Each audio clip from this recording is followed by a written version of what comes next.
You won't believe what the war with Iran has just revealed. The conflict isn't just about missiles, oil, and territory. This Wednesday, April 29, 2026, what stands out is a more significant shift. The war against the Iranian regime shows the birth of a new form of power, where faith, technology, and space all enter the battlefield together. We are witnessing before our eyes the historic Islamic Revolutionary Guard Corps of Iran facing a new form of power. I'll tell you all about this in a moment, but right now, you'll want to be subscribed to the channel to stay well informed. Real-time information with the highest journalistic quality and credibility. Milson Alves. Operation Epic Fury, conducted by the United States under Trump, put Tehran under pressure that goes beyond the military. The Iranian regime is not only facing planes, ships, and sanctions. It faces a machine that combines artificial intelligence, satellites, satellite internet, laser weapons, regional alliances, and a new security architecture in the Middle East. However, within this entire structure, some revelations have emerged. The first revelation is the weight of religion within global politics. Iran is a Shia theocracy, protected by the Revolutionary Guard and supported by Hezbollah, the Houthis, and Hamas. This axis uses religion, militias, and state power to maintain regional influence. But on the other side, a response based on identity, security, and civilization has emerged. With Israel, the United States, and Arab nations coming closer, the Abraham Accords changed the logic of the Middle East. They brought Israel closer to Arab nations like the United Arab Emirates, Bahrain, Morocco, and Sudan. This wasn't just diplomacy, it was a strategic shift. This revelation, which once seemed impossible, paved the way for cooperation in defense, intelligence, technology, and trade. In the midst of the war, this rapprochement appears as a defeat for Tehran. The Iranian regime spent years trying to isolate Israel and expel American influence from the region. But by relying on threats and armed groups, it ended up pushing former rivals to the same side. Israel was integrated into the United States Central Command, making real-time military coordination with Americans and Gulf Arab allies easier. The agreements didn't just open embassies, they opened intelligence channels, defense networks, drone cooperation, and air defense.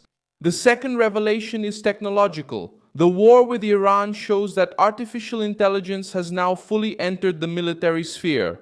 Systems like Maven from Palantir process satellite images, surveillance data, classified information, and field signals to help identify targets.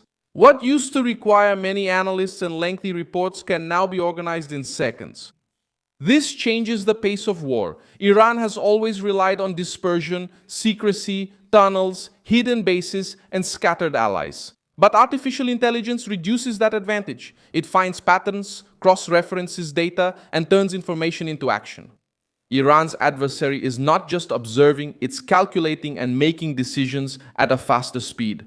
Modern warfare doesn't wait. Those who are slow to react lose ground. Iran still speaks as if it were in an old war, based on threats, propaganda, and symbolic resistance. The United States operates on another level: data, satellites, artificial intelligence, and instant coordination. The gap between Tehran's close structure and the American technological machine has been exposed. The third revelation comes from satellite internet.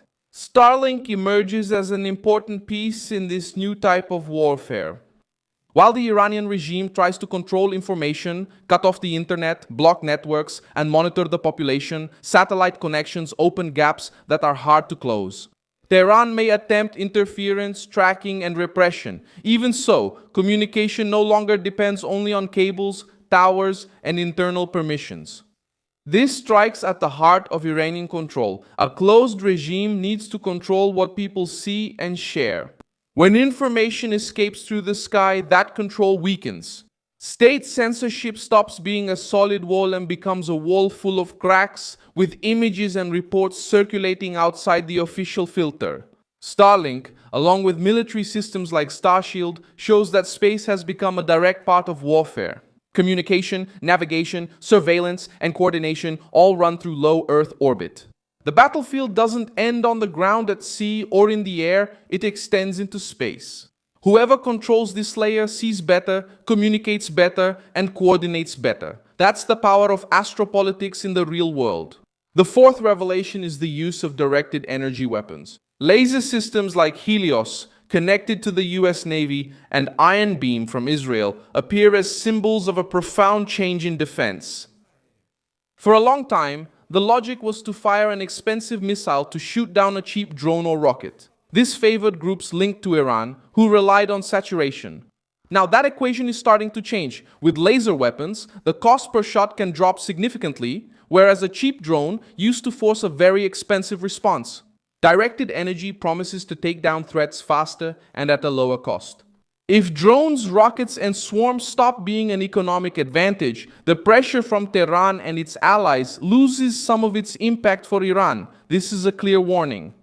The regime has invested for years in missiles, drones, and allies capable of launching constant attacks against Israel and American interests. But if defense evolves towards sensors, lasers, and artificial intelligence, the old formula loses strength. What seemed like an immense threat can become a test target for superior technology. The fifth revelation emerges in the Strait passage. For decades, Iran used this passage as a psychological weapon. Whenever it was under pressure, it threatened to close or disrupt the route through which a significant part of the world's energy trade passes. Now, however, the Strait also matters to the digital economy. Because of the undersea cables that carry data and internet traffic between strategic regions. This makes the Iranian threat riskier for Iran itself. Any major instability in Hormuz affects ships, insurance, energy, banks, trade, and communications. The regime tries to use geography as a form of blackmail, but this blackmail justifies a greater American presence. The more Tehran threatens the Strait, the more it gives Trump an argument to tighten the military and economic siege. The Revolutionary Guard tries to respond with ship seizures, demonstrations at sea, and pressure on the... But the message from the United States is different. Iran will not have the freedom to turn the Gulf into a permanent blackmail zone. On one side, the regime uses fear and instability. On the other, Trump uses blockades, surveillance, naval power, and international coordination to restrict Tehran's room to maneuver. Trump doesn't treat Iran just as a diplomatic problem. He treats it as a structural threat. The offensive is presented as a response to decades of aggression, support for armed groups, threats against Israel, pressure on global routes, and advances in sensitive areas. Washington wants to show that the danger has grown for too long and that now the response will not be symbolic. The strength of this strategy is that it does not depend on a single front. If Iran tries to resist at sea, it faces naval pressure. If it tries to hide bases, it faces artificial intelligence and satellites. If it tries to control information, it faces satellite internet. If it tries to use cheap drones, it encounters laser defense. If it tries to isolate Israel, it faces the Abraham Accords and rapprochement with Arab nations.